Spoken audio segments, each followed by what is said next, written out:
Michael Curtiz was determined to introduce a new screen star in his first picture as an independent producer. And so he did, just not the guy he planned on. Curtiz's discovery, Ted North, who agreed to appear under a new name, Michael North, never made another movie after this. The real find was actor Fred Clark. Clark had appeared on Broadway in the 1930s, but quit acting to fight in World War II, first as a Navy pilot and then with Patton's Third Army in Europe. The Unsuspected was his first film, and it led to 3 decades worth of memorable character roles as both sinister villains and slow-burning buffoons.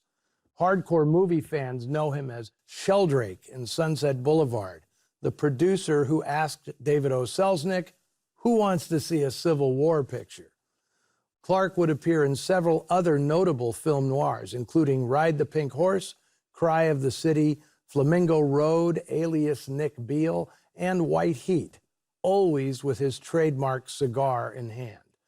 Once he started appearing regularly on TV, Clark became one of the busiest and most recognizable character actors in the business.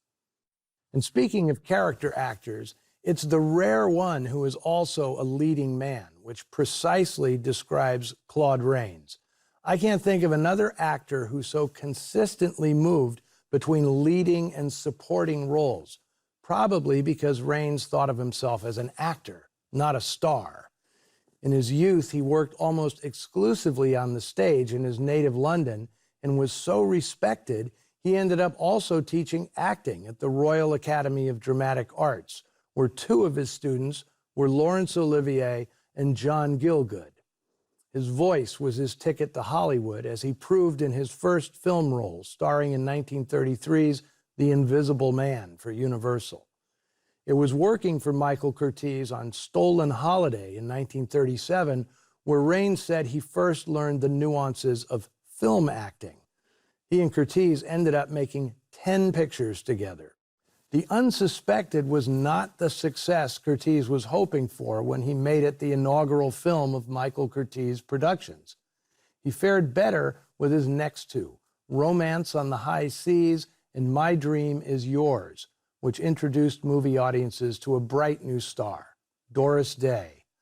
After making the noir-stained Flamingo Road with Joan Crawford, Curtiz decided to drop his own banner and returned to Warner Brothers, where he continued making excellent films through the 1950s, including King Creole, which could be considered Elvis noir. Charlotte Armstrong, the author of The Unsuspected, would soon be regarded as one of the best mystery writers in the business. 5 other Armstrong stories would be adapted to the screen, including Mischief, released by Fox in 1952 under the title Don't Bother to Knock, featuring perhaps Marilyn Monroe's best dramatic performance. Her short story, The Enemy, was turned into the 1952 MGM thriller Talk About a Stranger. When she died in 1969, Armstrong had 29 books published, one of which, 1957's A Dram of Poison, won the coveted Edgar Award for Best Novel from the Mystery Writers of America, a prize for which she was nominated 3 times. As always, share your thoughts with us about today's film on the Noir Alley Facebook page and Twitter feed. Next week, I'll have for you a classic noir tale about an ex-con who's released from prison and coerced by a gang boss into staging a daring racetrack robbery. Sound familiar? Well, you may be surprised. This one comes from Japan, made in 1964.